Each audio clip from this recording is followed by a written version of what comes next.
Hello and welcome to Beginning, Middle, End, the podcast where we talk to creators and story lovers about storytelling. Story is probably the most effective form of communicating ideas. Stories preserve history or obscure history, reveal our values and reveal our sins, make us laugh, make us cry, and make us feel things and see things. A story is half dream and half reality. Stories are my favorite things in the world. I'm Shane, and here with me today is Carrie Raisler, a.k.a. Twitter's TVandDinners. She tweets about movies, television, food, and cat. Welcome. Singular. Hello. So rather than start the series off with a storyteller, I thought it would be interesting to start off with a story lover, a self-described TV obsessive. We've been friends a long time. You worked in reality TV development during the reality boom of the early 2000s. You've written reviews for the AV Club. I've heard multiple people say online that your image captions for your reviews are unrivaled. You watch a ton of TV, you tweet about it, you're the modern day TV critic, but more importantly, a true TV lover. I'm going to talk to plenty of story creators on the show, but I wanted to begin from the perspective of the audience because, after all, the whole point of any story is to communicate something to someone else. So let's talk about story. Okay. So, as a viewer, what makes a good story, broadly speaking? Broadly speaking, I think for me, and I mean, this is very personal still, but for me as a viewer, a good story is all about character. If your story doesn't connect to what your characters are, what they want, who you want them to be, if your story is just plot, basically, it's not a good story. So I would say anything that combines good, strong, built-up characters with an actual plot that makes sense and is relevant, and it will almost always be a good story because you're tying into something that has connection, that has emotion. Now, when you're going into a TV series, let's say when you were doing reviews, did you approach it differently than just as a straight viewer when you're watching something for pleasure? 100%. Yeah, because when you're approaching it as a reviewer, you have to be broader. You have to think more than what do I just like. You have to think, what does the audience as a whole want to see, kind of. But how you congest the wrong word. How you digest stories informs how you're going to review them, no matter what. What I think is good is not going to be what a completely different critic thinks is good.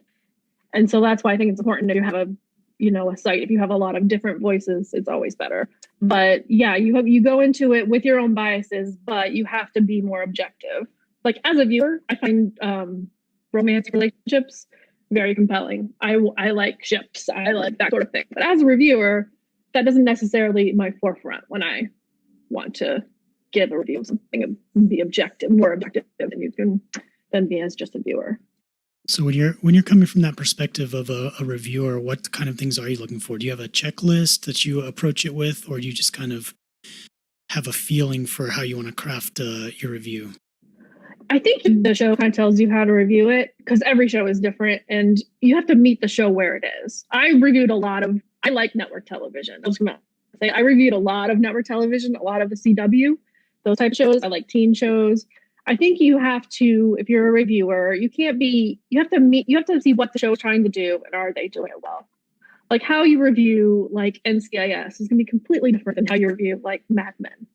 They're trying to do different things. They're trying to tell different kinds of stories in different manners. So you just meet the show where it is. And is it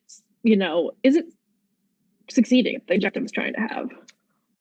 So as a lover of broadcast TV, I mean, the big change in the last few years has been streaming television. Mm-hmm. So let's talk about how streaming has changed things.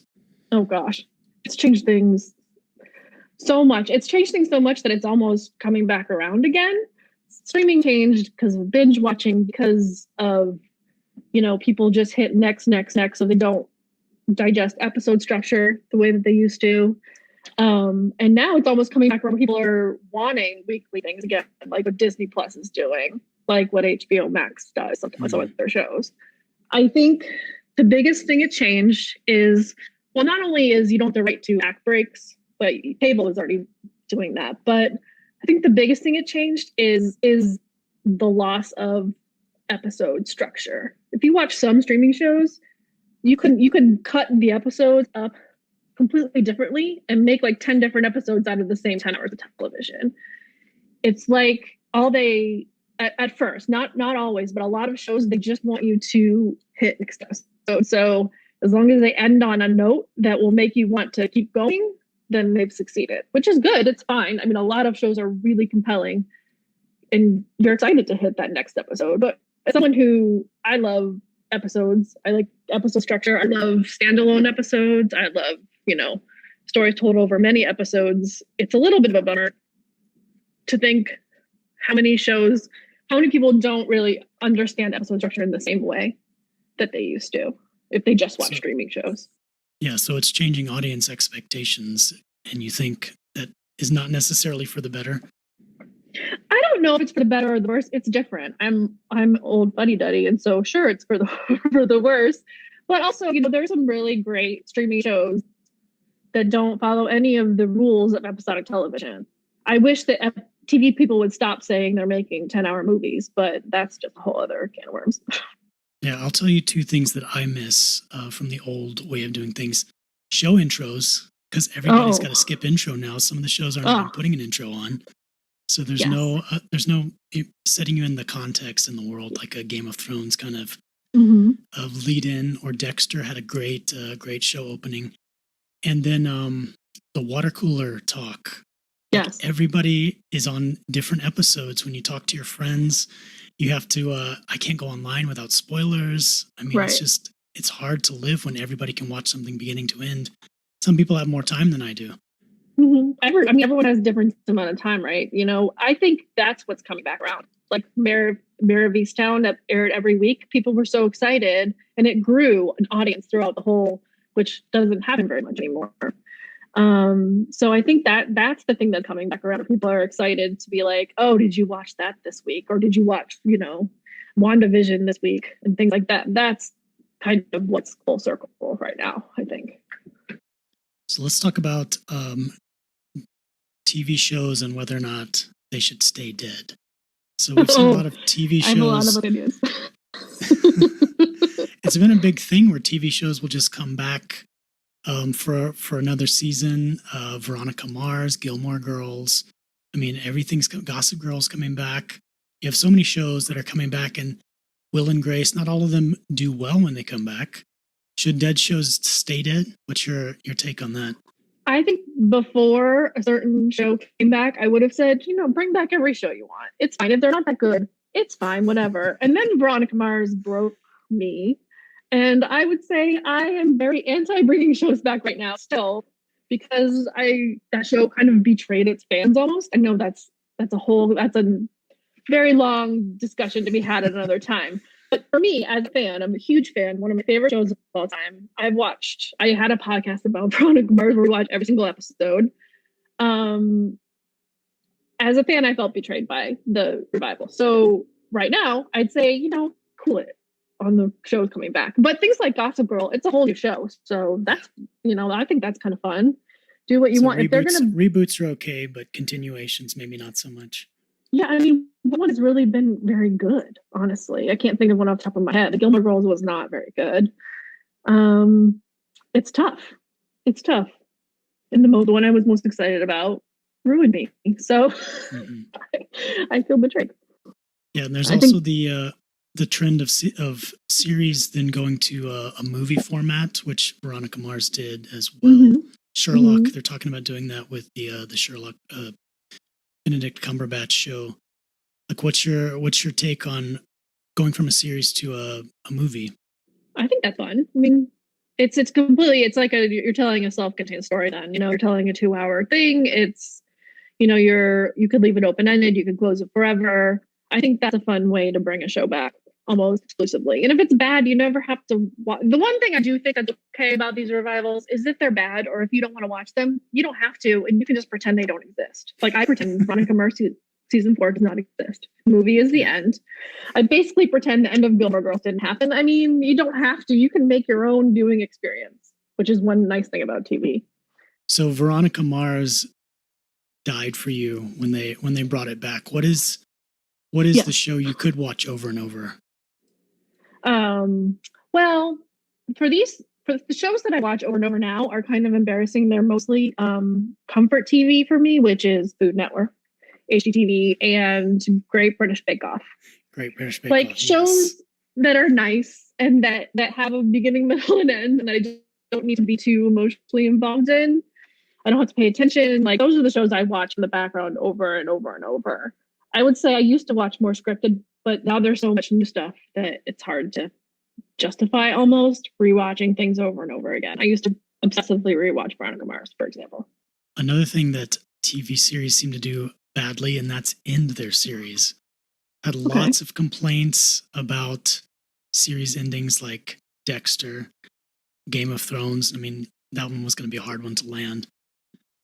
So many shows, they seem to start off with a lot of promise and then they kind of fizzle out or they just really miss their ending. What do you think's going on? Well, I think it's hard to end a TV show, first of all. I mean, you're never going to satisfy everyone in the audience. Everybody wants a different thing out of their show. People are very emotionally invested in endings. So I think that's just automatically makes it difficult. I think for certain shows, if a show goes on too long, it usually loses some steam. It's not as good, has new writers, it has new characters, you're not as involved. And it's hard to end that kind of a show because it's just not the show that it used to be. Like ER, for example, which is one of my favorite shows of all time. The ending is pretty decent, but the last 6 seasons are kind of not that great. So you don't really have high expectations. A show like Game of Thrones I just don't think that was very well written. So it was not probably going to have a very satisfying ending. And that's because I don't think the writing in the last season and a half was good. So I don't think you can land that. Dexter was terrible for the last several seasons and they just went for it. It was awful and silly. And I'm very curious to see what they do when that comes back, actually, because it ended so stupidly. Try again. That's one I will actually watch because I have no emotional investment in it. It ended badly, and now I'm just like, well, how are they going to fix that? That's interesting to me. But there are some shows that end wonderfully. Controversially, I think Lost ended perfectly. I would not have wanted a different ending for Lost whatsoever. It was I think if your ending is emotionally satisfying, I say this at the top, but if your ending is emotionally satisfying to the characters, I'm going to like it. So that's why I liked the Lost ending. It was very emotionally satisfying, very cathartic, it left people that you cared about a place that was nice. And that's something I look for in TV. I want my characters to be a little bit happy, but also the endings where the characters end up in terrible places and it's wonderful. Like a show we don't really talk about much anymore, but The Shield was a great show, almost pretty solid throughout its whole run. It has maybe one of the best series finales ever. And their characters end up in terrible places, but it felt right for those characters because they were terrible people. Breaking Bad is not, I let my favorites of all time. I did not like the ending because emotionally, I felt like Walter got the hook. But that's me. A lot of people loved it. It's everybody wants something different from their characters and from a show. So you brought up Game of Thrones. Let's kind of dissect what you think went wrong there. They seemed to do really well when they had source material to work from. Once they started outrunning the source material, broad strokes, they had to have a framework from the source material. What do you think went wrong? Well, that show is so complicated. That world is so complicated. I read all the books. It's so complicated. And I do kind of think that, even though I think I don't know, because I haven't read too much about it because I was kind of divested of the show by the end.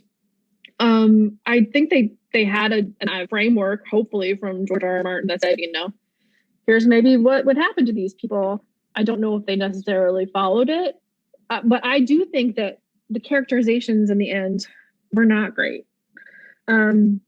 I think it was very shallow to me. It started to get more and more shallow as the books get, deeper and deeper and more intricate. The show, character connections, felt more and more shallow. And I think it stinks because everything about that show is so, wonderful. production design, the special effects, the acting, it's all really great. And I think, and the directing, I just really think the writing was not where it needed to be. And you have to put that, I mean, I'm not a writer. I don't write TV. They do it better than I can, but you have to put that at the showrunner feet. That's what they're there for. And I don't think they steered the ship very well. Okay, let's switch gears a little bit since you're claiming to not be a writer. You did, however, work in reality television. I did. Specifically game shows, right? And it was more of it's everything, actually. It was in development. Yeah. So I worked in a department that we would pitch our show ideas to the network. I did the pitches. I did the pitch preparation that they would take. So let's talk about what are the story beats? How do you create reality television story? The great thing about reality TV, especially reality game shows, is that story is built into the format. So like say Survivor, you go in, you have 2 tribes that automatically gives you story. You have a challenge that automatically gives you story. You have people getting voted out that automatically gives you story. And each episode has the same structure. The great thing about reality TV is, because that's probably one of the best reality formats of all time. It's just a perfect thing. So I think Survivor is just like a perfect game. And with the great thing about reality TV is within this very pretty structured formula is you have humans who are crazy and will do anything and you can't predict it. So that's what gives you variety. Like you're casting, you're humans, they do things you would never expect them to do. And that's what makes not every episode feel the same. And I think that's kind of the beauty of reality game shows. Does that then spur people to cast crazier and crazier people because they need that crazy element? I think that's more of a thing on like the reality shows I don't really watch, but like those like Real Housewives, those kind of shows. I think that is that's a very good driver of their casting. They do cast personalities, but in Survivor you're casting a mix. In those kind of games, you're casting a mix. Everybody can't be out of 10 at all times.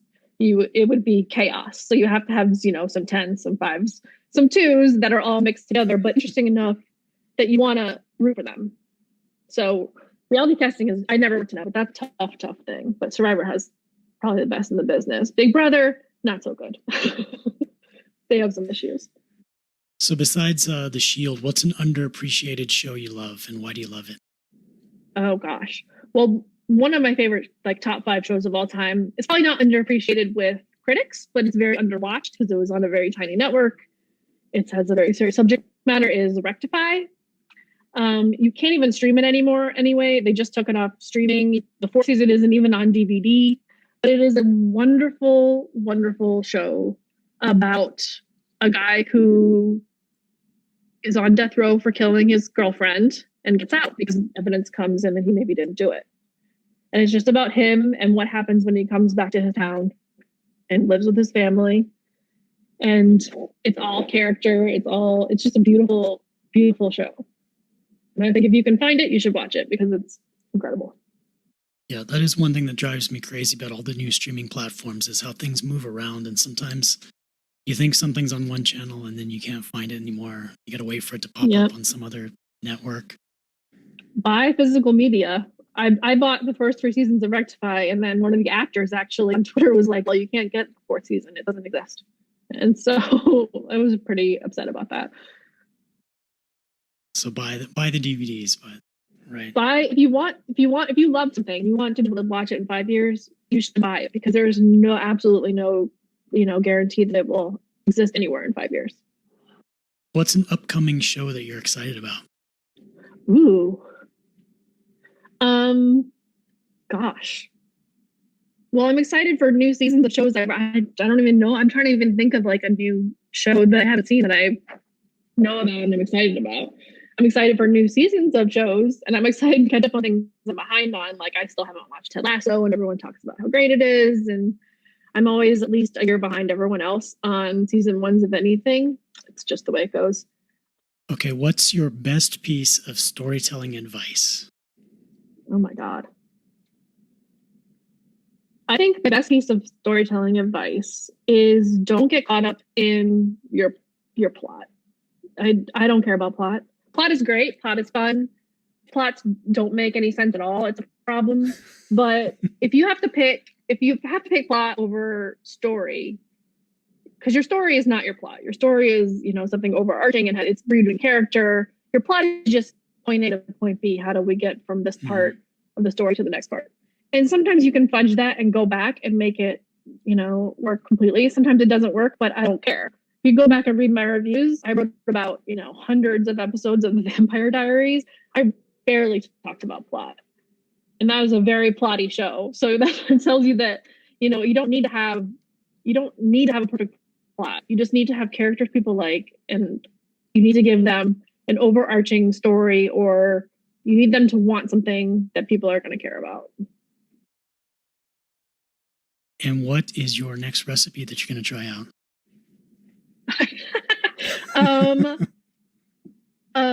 I don't have any new ones on deck. You always catch me on these questions. No, I've just been, making things I've already been making. Okay. Because I appreciate that a recipe is like a story. You have a beginning, you have a middle, and then you have the final product. And yes, it is. And that's me how I feel about people who don't want to read the top of the recipe when they go get free recipes online, because it's not charitable. We'll leave that for another podcast. You can go off on people that don't read the whole recipe. There you go. Well, thanks for talking with me today. I appreciate it. Thanks for having me. It was fun.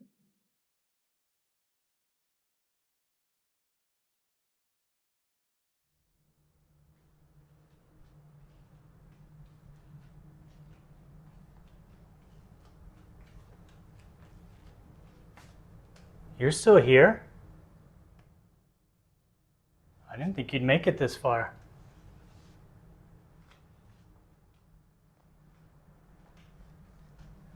Like, comment, subscribe.